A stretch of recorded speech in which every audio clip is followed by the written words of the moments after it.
क्या भारत का supreme court निष्पक्षता और न्याय के सिद्धांतों से भटक रहा है, इस सीमा तक कि वो देश में गृहयुद्ध या धार्मिक युद्ध की स्थितियां पैदा कर सकता है? हो सकता है कि आप इस बात से सहमत हो या सहमत नहीं हो, किंतु न्यायपालिका से जुड़े कुछ तथ्य हैं जो हमें भूलने नहीं चाहिए। इस वीडियो में हम 10 ऐसे महत्वपूर्ण अवसरों के बारे में बताएंगे जब सर्वोच्च न्यायालय के जजों ने कुछ ऐसा किया जिसे हिंदुओं के प्रति पूर्वाग्रह और असंवेदनशीलता माना जा सकता है। 1.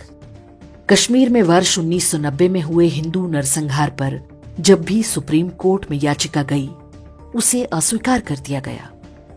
तर्क दिया गया कि बहुत समय बीत चुका है।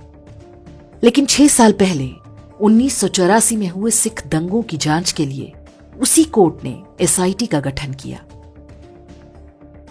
केंद्र सरकार ने जब कश्मीर में इस्लामी आतंकवाद के लिए जिम्मेदार धारा 370 हटाई, तो सुप्रीम कोर्ट ने उसके विरुद्ध सुनवाई करने के लिए एक उच्च स्तरीय बेंच का गठन कर दिया, जबकि वो एक विधायी निर्णय था जिसका किसी न्यायालय से कोई लेना देना नहीं।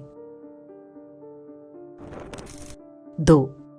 वक्फ एक्ट में वर्ष 1995 में वे प्रावधान जोड़े गए थे जिनसे मुसलमानों को अधिकार मिल गया था कि वे जब चाहें किसी भी भूमि पर दावा ठोक सकते हैं और पीड़ित व्यक्ति इस अन्याय के विरुद्ध कोर्ट भी नहीं जा सकता।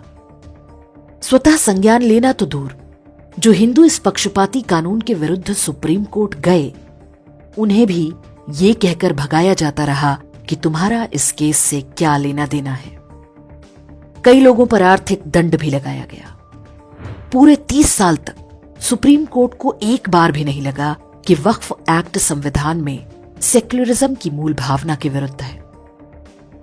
10 साल के अंदर वक्फ बोर्ड ने 20 लाख एकड़ से अधिक भूमि हड़प ली और न्यायपालिका तमाशा देखती रही। और जब इस अन्याय पर रोक लगी तो जज साहब पंचायत लगाकर बैठ गए।